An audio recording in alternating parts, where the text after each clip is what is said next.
Ya, Assalamualaikum warahmatullahi wabarakatuh. Terima kasih teman-teman sudah meluangkan waktu, pikiran, dan tenaga untuk diskusi pada siang hari ini. Jadi kita mau diskusi tentang teori intervensi. Nanti ada penjelasan tentang teori intervensi dan penerapan dari teori intervensi. Jadi ada 2 poin utama ya.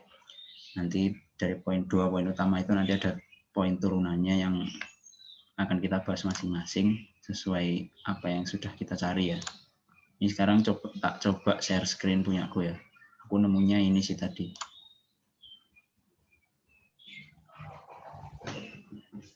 Kelihatan nggak? Kelihatan.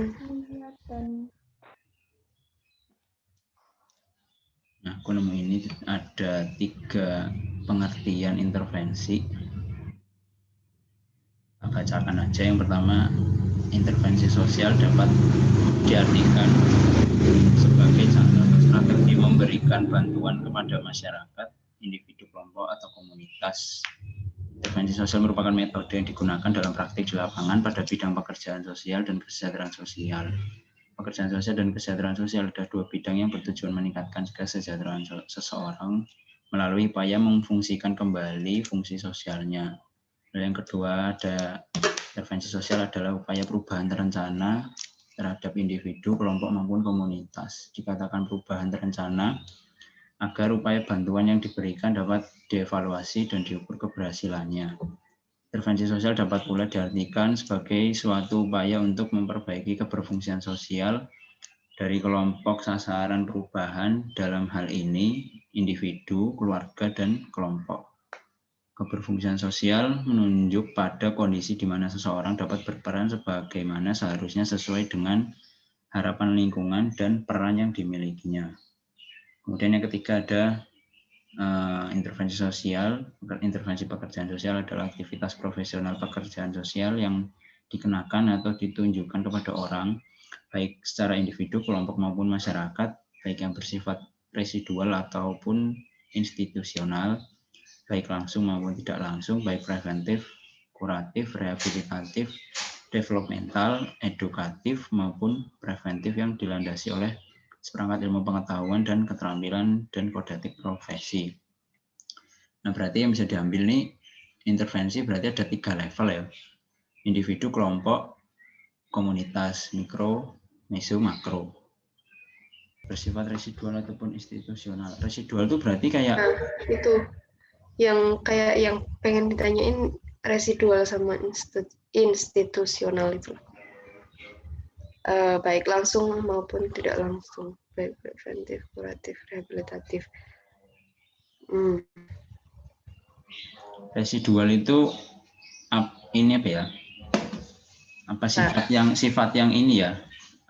Secara pribadi gitu loh. Jadi nggak terikat suatu lembaga atau institusi gitu Pak ya.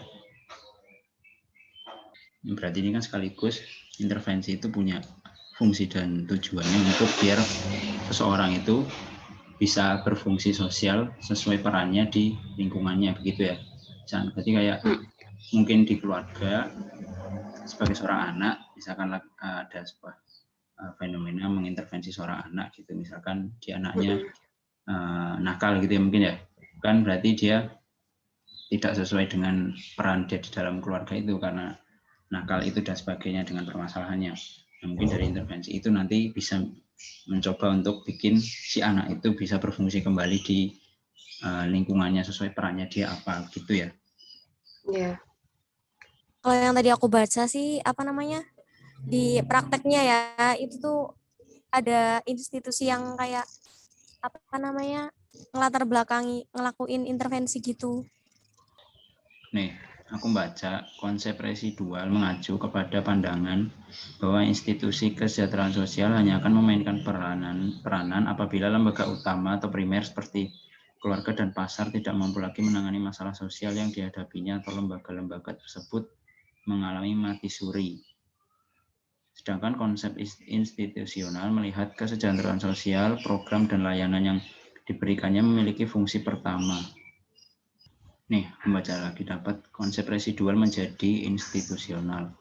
Dalam paradigma residual menempatkan program kesejahteraan sosial di luar institusi normal masyarakat. Di luar institusi normal masyarakat ya. Institusi kesejahteraan sosial dianggap sebagai resort terakhir bagi mereka yang tidak mampu memenuhi kebutuhannya melalui lembaga keluarga dan ekonomi pasar. Sedangkan konsep dalam paradigma institusional berasumsi bahwa masyarakat modern membutuhkan berbagai bentuk layanan sosial untuk mendukung peran keluarga untuk menghadapi perubahan sosial dan perubahan ekonomi yang terus berlangsung. Di masyarakat modern bermunculan lembaga-lembaga tertentu untuk menggantikan fungsi keluarga seperti mengasuh, mengajar agama, mendidik, dan lain sebagainya. Bahkan lembaga di masyarakat sekarang ini lebih dominan dan penting dibandingkan dengan lembaga keluarga. Berarti mungkin ini kali Fis, kan tadi dibilang kayak residualisme tuh untuk menggantikan institusional ya. Nah, kayaknya mungkin ini deh, apa namanya, kayak dia tuh bukan lembaga, tapi dia kayak mendirikan ini buat menggantikan profil keluarga yang kayak dicontoh tadi, kayak mengajarkan agama dan segala macam. Nah, mungkin Iya ya. apa ya, kayak kasarannya tuh apa sih? Kalau yang satu institusional tuh kita melewati institut, maksudnya kayak apa sih, institut tuh kayak kelompok, bukan sih, apa sih? Lembaga. Terus lembaga, terus kalau yang residual tuh individu gitu loh. Maksudnya nggak kayak, kalau lembaga kan kayak resmi gitu. Itu nggak sih? Apa gimana? Bisa kembali menuju lembaga-lembaga untuk menggantikan fungsi keluarga. Iya, ini soalnya dijelasin juga kalau di masyarakat modern itu muncul lembaga-lembaga tertentu yang menggantikan keluarga. Berarti institusional itu lebih mengacu pada sebuah lembaga ya. Kalau residual itu di luar institusi normal. Ya maksudnya yang udah dibutuhin sama manusia modern zaman sekarang, tapi nggak kayak pakai resmi gitu loh maksudnya. Kan kalau lembaga kan pasti resmi tuh. Iya. Bisa tempat istirahat. Ini kan juga disebut institusi kesejahteraan sosial itu dianggap sebagai resort terakhir bagi mereka yang tidak mampu memenuhi kebutuhannya melalui lembaga keluarga dan ekonomi pasar. Berarti institusi itu mungkin sebagai sebuah kayak pilihan terakhir opsi terakhir buat menyelesaikan masalah ini, masalah memenuhi kebutuhan. Ya mungkin salah satunya kebutuhan sosial juga, ekonomi segala macamnya gitu ya. Ya. Karena sebagai resort kan kalau ditranslate artinya tempat tertita, tempat beristirahat, permintaan tolong, usaha, mempergunakan, mengambil jalan, minta tolong, seperti itulah. Oke. Kurang lebih gitu ya. Berarti ini apa namanya? Kayak arti gampangan dari intervensi sosial itu apa? Kalau yang aku tangkap perubahan. Ya kalau perubahan itu tujuannya berarti kan intervensi itu usaha seorang pekerja sosial, upaya gitu ya yang dilakukan untuk meningkatkan kesejahteraan. Memberikan bantuan kepada masyarakat, dan masyarakat itu bisa berupa individu, kelompok, komunitas, itu yang dilakukan secara terencana agar nanti di akhir itu bisa dievaluasi dan tujuannya untuk memberikan sebuah perubahan baik itu ke individu, kelompok maupun masyarakat. Yang dimana perubahannya jelas perubahan yang ke arah yang lebih baik gitu ya. Di sini nyampein tentang bentuk-bentuk intervensi.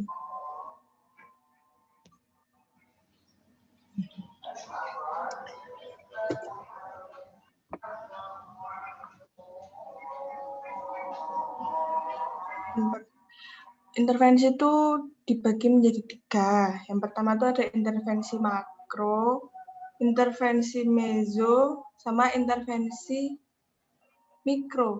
Oh, ini harusnya salah satunya intervensi mikro sama intervensi makro. Sebentar, maaf. Kalau intervensi mikro tuh di mana pekerja sosial itu mempunyai keahlian untuk mengatasi masalah individu dan juga keluarga yang berkaitan dengan permasalahan psikologis. Teknik utama yang digunakan dalam intervensi mikro ini adalah terapi perseorangan. Terus kalau intervensi meso itu keahlian pekerja sosial dalam mengatasi masalah bidang kelompok dan juga organisasi. Teknik utama yang diterapkan dalam intervensi meso ini adalah terapi kelompok. Terus yang ketiga, intervensi makro. Di sini pekerja sosial mempunyai keahlian dalam mengatasi permasalahan yang dihadapi oleh komunitas, masyarakat, dan juga lingkungan sosialnya. Teknik yang digunakan dalam intervensi makro ini tuh ada 3. Yang pertama tuh pengembangan masyarakat, manajemen pelayanan kemanusiaan, sama analisis kebijakan sosial. Terus berikutnya, menurut Louis itu pelaksanaan intervensi itu dibagi menjadi 2 bentuk, yaitu direct practice, praktik langsung, indirect practice, praktek tidak langsung. Direct practice itu menyangkut aksi-aksi dengan para individu, keluarga, dan kelompok-kelompok kecil. Kalau yang indirect practice menyangkut aksi-aksi yang dilakukan dengan orang lain daripada dengan para klien supaya menolong klien lainnya.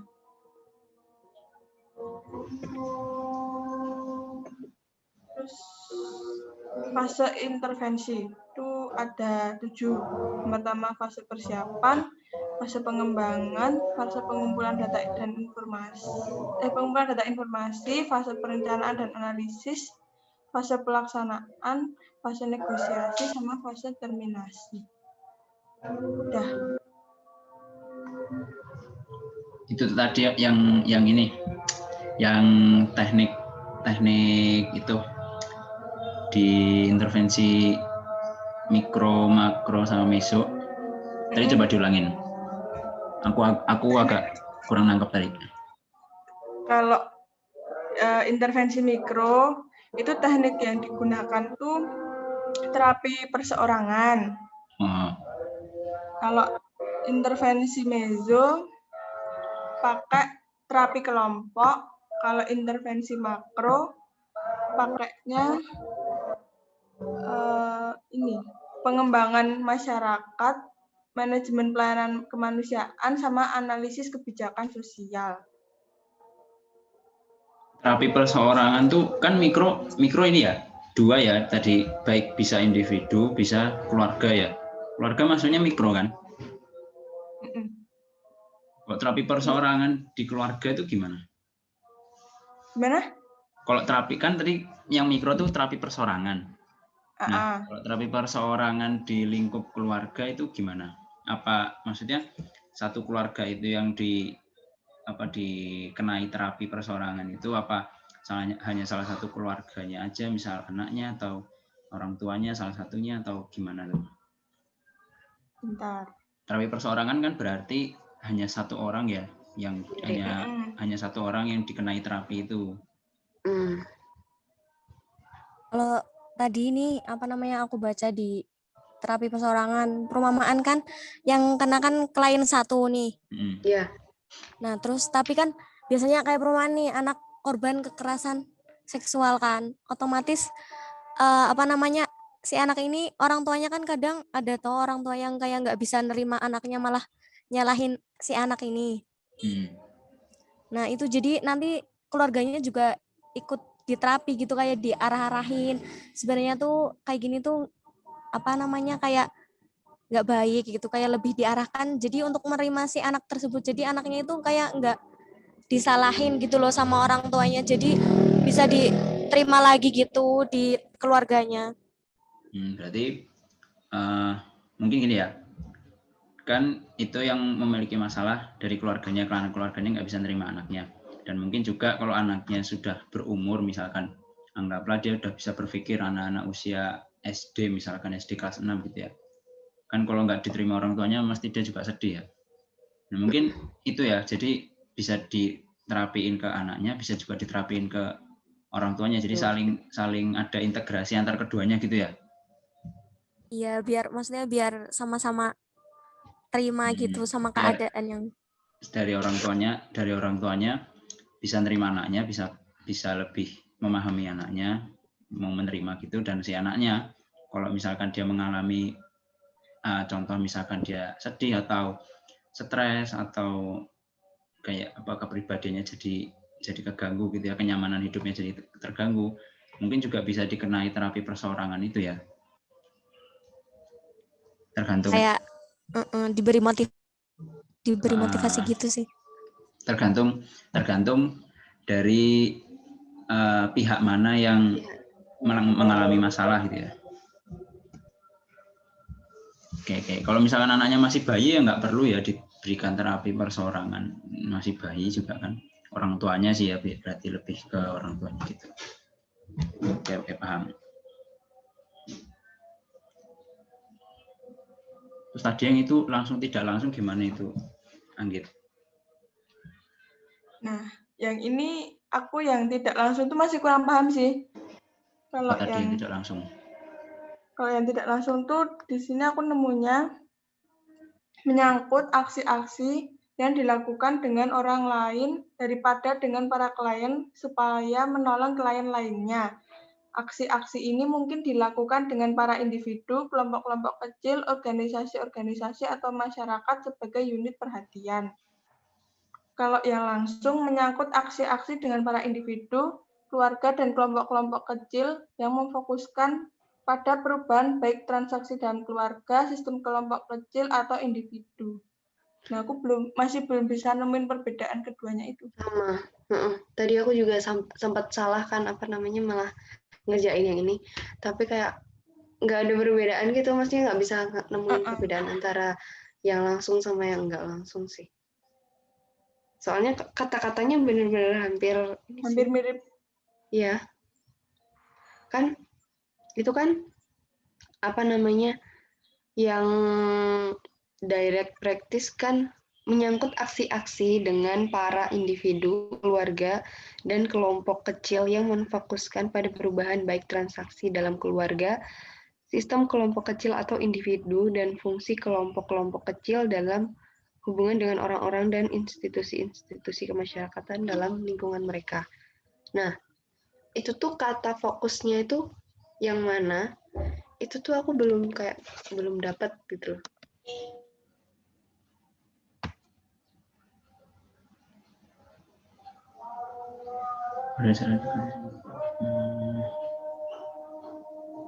Bentar, aku sambil nyari-nyari nih.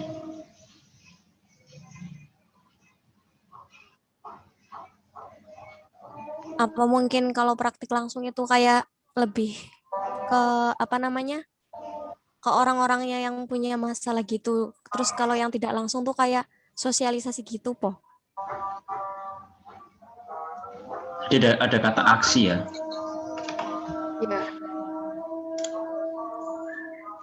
Ini aku nemu praktik langsung dalam pekerjaan sosial tuh termasuk seperti kontak langsung sama klien, terus menghubungkan mereka dengan layanan dan sumber daya yang mereka butuhkan. Secara khusus praktik ini tuh melibatkan penerimaan awal, melakukan penyaringan klien, menentukan kelayakan klien untuk berbagai layanan dan program. Terus yang indirect apa?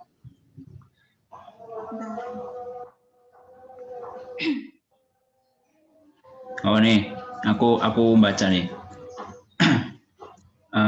Proses perubahan atau perbaikan suatu organisasi tentunya sesuai aturan, seperti perencanaan, konsultasi, pendidikan, dan pengembangan organisasi. Kegiatan seperti itu dianggap berhubungan erat dengan pelayanan tidak langsung. Hal tersebut ditinjau dari segi peranan membantu orang yang membutuhkan, di mana secara tidak langsung dirasakan oleh klien melalui lembaga. Berarti di sini yang lebih berperan lembaga ya, karena secara tidak langsung. Berarti mereka kayak merencanakan strategi-strategi tadi yang disebutkan ini seperti pendidikan, konsultasi, terus pengembangan organisasi itu agar nantinya dirasakan efek atau dampaknya untuk klien begitu ya Pak ya. Jadi gimana ya? Kliennya ini berarti kalau udah dibilang klien berarti mereka sudah memiliki masalah yang perlu ditangani kan, berarti namanya sudah klien gitu ya. Kegiatan tersebut selain berdasarkan ilmu pengetahuan juga didasarkan pada keterampilan khusus. Pada perkembangan selanjutnya, masalah ilmu pengetahuan dan keterampilan khusus erat hubungannya dengan intervensi terhadap individu dan kelompok yang telah dianggap sebagai dari proses pertolongan atau bantuan dari suatu lembaga atau organisasi. Justru itu maka para pekerja sosial sangat penting memahami perubahan dan perkembangan perilaku individu dan kelompok dalam proses interaksi sosial. Di sini pelayanan sosial tidak langsung secara profesional harus dapat memfokuskan pada lembaga atau sistem organisasi agar dapat berfungsi dalam masyarakat. Berarti tidak langsung ini lebih condong ke organisasi. Kalau praktik langsung berarti lebih ke face to face ke kliennya langsung gitu ya, ketemu langsung sama kliennya. Berarti yang indirect tuh kayak contohnya sama institusi gitu, apa gimana sih? Iya, di sini disinggungnya sih institusi atau organisasi. Berarti maksudnya tetap ada klien sama tetap ada konselor, tapi itu melalui lembaga atau institusi gitu. Iya, bisa. Soalnya ini di sini dijelasin juga nih. Lembaga pelayanan membantu konsumen manusia, konsumen kemanusiaan dengan menyediakan bentuk-bentuk pelayanan khusus melayani kebutuhan pokok bagi individu atau keluarga, kelompok atau masyarakat. Gitu tadi.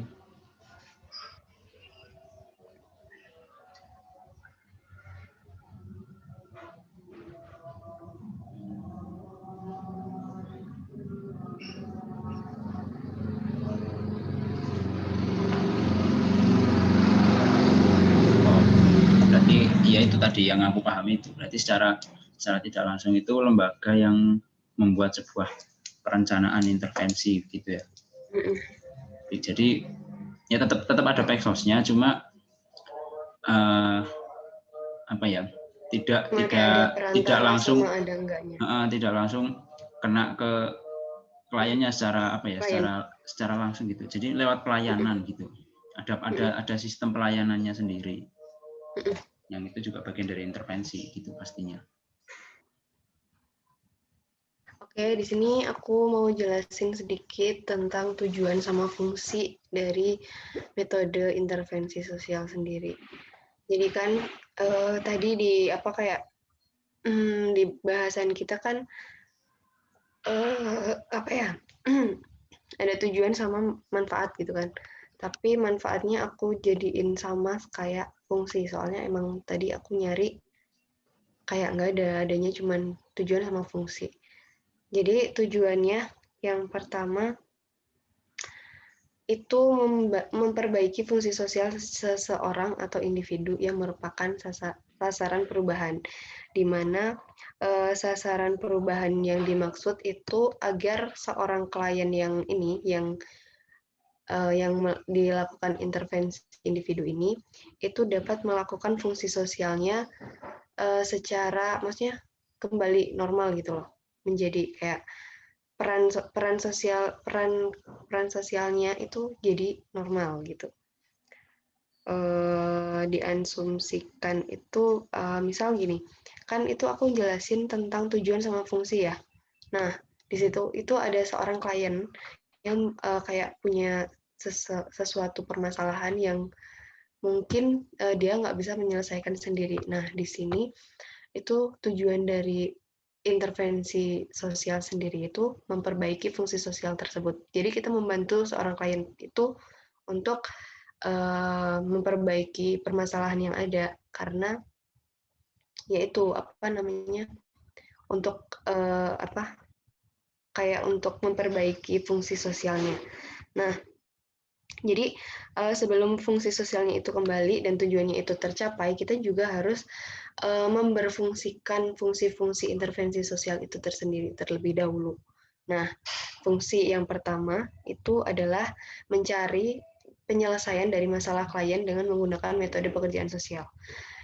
Jadi banyak tuh kan kayak metode-metode penyelesaian dari masalah klien. Nah, metode-metode pekerjaan sosial, di mana kita harus tahu dulu akar permasalahan apa yang dialami oleh klien. Kemudian yang fungsi yang kedua itu menghubungkan klien dengan sistem sumber. Jadi kayak menghubungkan klien dengan sumber apa yang bisa kayak bisa digunakan untuk memperbaiki itu sih, memperbaiki fungsi sosial seseorang yang bermasalah itu. Kemudian yang ketiga itu membantu klien menghadapi masalahnya. Itu udah kewajiban dari Paksos sendiri sih, dan itu kayak udah fungsi umum dari pekerja sosial dan intervensi sosial sendiri.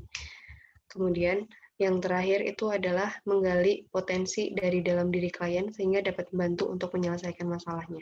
Jadi misal klien tuh nggak bisa menggali potensi apa yang ada di dalam dirinya, kita tuh kayak membantu gimana caranya potensi yang ada di dalam diri klien itu keluar. Dan maksudnya kita tuh nggak kayak yang kita mencari solusi, kita yang memberikan solusi untuk klien menyelesaikan masalah, tapi kita tuh kayak di situ di samping klien kita membantu menggali potensi yang ada di dalamnya dan juga kayak mendampingi mereka untuk berproses dan juga menyelesaikan masalahnya. Gitu. Ada yang ditanyain, guys? Nah nih, kita bahas yang ini nih. Sistem sumber nih apa nih? Nah, itu. Aku agak nggak paham ini sistem sumber nih apa nih. Kalau dari yang aku baca-baca itu, sistem sumber tuh kayak ibarat perumahan nih, anak kayak ada warga kena kayak miskin lah ibarat kata gitu, terus nggak dapat program apapun di desanya gitu, terus gimana caranya dia itu bisa dapat itu, terus nanti dibantu sama Paksos gitu, terus diarah-arahin gitu. Ya, kalau kalau menurut aku sendiri sih sistem sumber itu apa aja yang bisa digunakan untuk ini sih, untuk kayak melaksanakan proses buat memperbaiki fungsi sosial sih. Iya, ini secara pengertian juga itu sih mirip-mirip kayak gitu. Secara kayak kayak misal kita punya masalah apa ya contohnya. Jadi tuh yang maksudnya kayak sumber apa sih yang bisa bikin kita ada masalah kayak gitu, dan sumber apa juga yang bisa berpotensi untuk menyelesaikan masalah itu. Gitu nggak? Apa gimana? Bentar, ini aku browsing nggak ini. Berarti kayak sumber-sumber yang masalah gitu, terus sama yang saya ini tuh kayak apa gitu ya? Coba. Kalau pengertiannya, sistem sumber kesejahteraan sosial dapat diartikan sebagai sumber dan potensi yang dapat digunakan dalam usaha kesejahteraan sosial atau praktik pekerja sosial. Selain itu, sistem sumber pekerjaan sosial merupakan sesuatu yang memiliki nilai dan dapat digunakan untuk memenuhi kebutuhan serta memecahkan suatu masalah. Nah, ini pun ya kayak pokoknya gitu loh. Jadi tergantung permasalahannya juga sih. Iya. Tergantung permasalahannya dulu apa gitu. Nah, ini aku juga nemu sih ya sistem sumber dalam pekerjaan sosial. Jadi kan sumber dari segala sesuatu yang dapat dimanfaatkan untuk keberfungsian sosial, dan itu untuk memperbaiki fungsi sosial yang jadi permasalahan gitu kan. Nah, di situ menurut Max Siporin itu tuh ada banyak banget sistem sumber. Nah, ini mau disebutin apa enggak? Banyak banget soalnya. Gak apa-apa, di share screen juga nggak apa-apa kalau perlu. Tapi aku di HP. Sebutin aja nggak apa-apa ya. Apa? Sebutin aja ya. Sebutin aja. Jadi menurut Max Siporin itu ada sistem sumber tuh yang pertama ada sumber internal dan juga eksternal. Di mana yang internal itu dari dalam klien itu sendiri. Contohnya, dia tuh memiliki kemampuan intelektual, dia memiliki kayak jiwa gotong royong, jiwa kebersamaan. Nah, itu sumber internal. Sistem sumber internal. Kemudian sistem sumber eksternal itu sumber yang ada dari di luar diri klien. Contohnya itu kayak mata pencahariannya, terus sanak saudara, teman gitu, atau hak-hak jaminan yang bisa mempengaruhi dia menyelesaikan masalah itu. Terus kemudian yang kedua itu ada sumber official dan juga sumber official atau formal dan juga non official atau non formal. Yang pertama sistem sumber official itu tokoh formal, organisasi-organisasi yang secara formal mewakili masyarakat, guru, pekerja sosial, badan konseling, badan sosial pemberi layanan. Maksudnya gimana nih? Terus coba sumber ulangin pelan-pelan coba. Oke. Yang sumber official atau formal itu tuh pengertiannya itu enggak pengertian sih. Ini cuman kayak bentar. Kayak tokoh formal, organisasi-organisasi yang secara formal mewakili masyarakat, guru, pekerja sosial, badan konseling, dan juga badan sosial pemberi layanan. Terus yang non-official itu,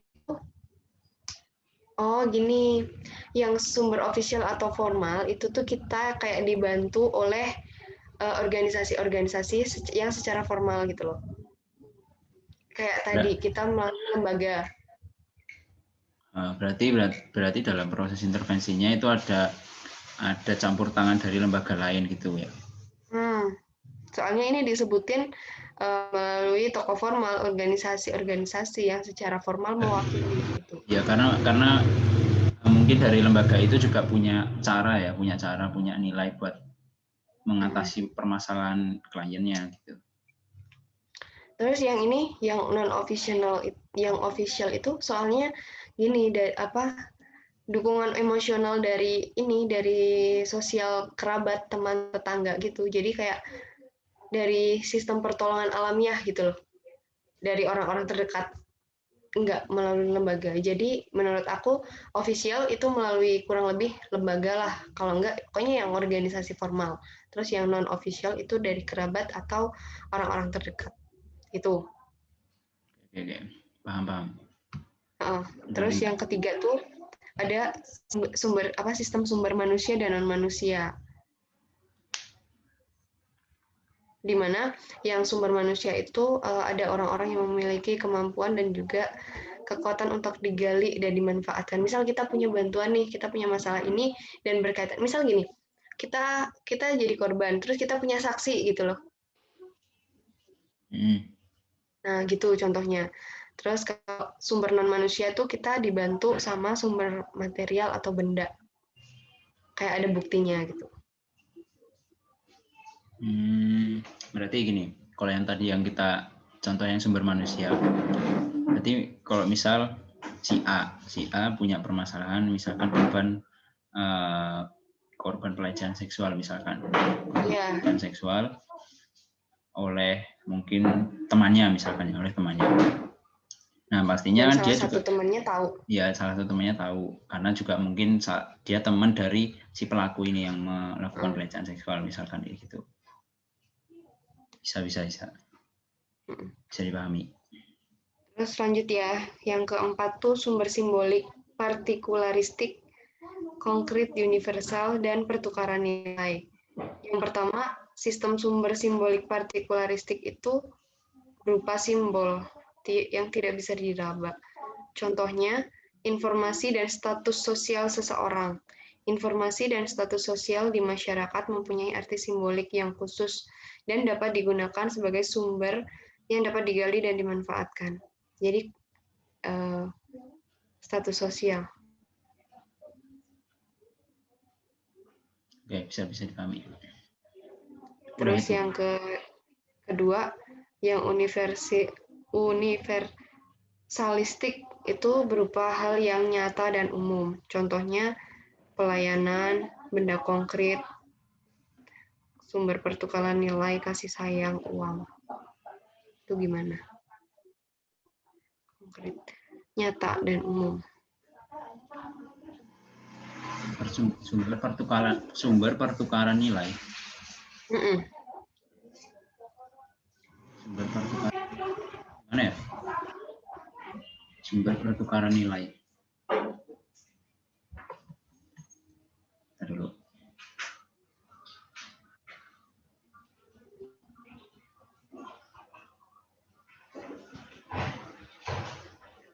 Jadi cuman maksudnya berupa hal umum sama nyata gitu. Kalau yang tadi sebelumnya kan yang apa? Yang simbolik partikularistik kan berupa simbol. Misalnya contohnya itu adalah informasi, maksudnya yang kayak bisa kita ngomongin gitu kan. Ini orangnya baik, ini status sosialnya termasuk orang yang yang ini mungkin. Terus setelah itu gini ya, sumber pertukaran nilai itu bahasa gampangnya saling melengkapi kebutuhan gitu ya. Misalkan ada klien A, dia butuh sumber, anggaplah uang misalkan, dia butuh uang, mungkin karena stres nggak punya uang gitu. Nah, ada pihak lain yang bisa memberikan sumber uang itu, misalkan contohnya pekerjaan maybe apa kayak model galang dana gitu, nggak galang dana, atau keluarga yang bisa ngasih bantuan gitu mungkin. Berarti itu cuman kayak sumber sistem pendukung gitu, maksudnya pendukung dari yang partikularistik itu tadi, apa gimana? Iya bisa jadi. Bukan. Iya, jadi gini, penerapan intervensinya. Kalau tadi aku baca dari jurnal itu kan tadi kan udah menganalisis cara pemecahan masalah terhadap klien. Nah, nanti terus di sini tuh proses tuh mulai tahapan intervensi gitulah. Kayak contohnya nih, aku contohin kan ini ada klien anak korban tindak pidana perkosaan. Nah, terus tadi kan Peksosnya itu udah memutuskan untuk memakai teori psikososial. Nah, tapi itu sebelum penanganan kasus itu nanti ada case conference sama-sama kayak bareng-bareng ahli-ahli yang lain, kayak mungkin ahli psikolog atau ahli dari rumah sakit gitu, terus kayak psikiater mungkin gitu. Jadi kayak gimana lah pendapatnya, kayak baiknya itu gimana gitu kan, cara penyelesaiannya. Terus kalau udah gitu, terus akhirnya kan udah nerapin itu toh, mau nerapin terapi pakai teori psikososial. Dipakainya itu di Paksos itu melakukan bimbingan psikososial kepada klien dengan memberikan motivasi dan nasihat.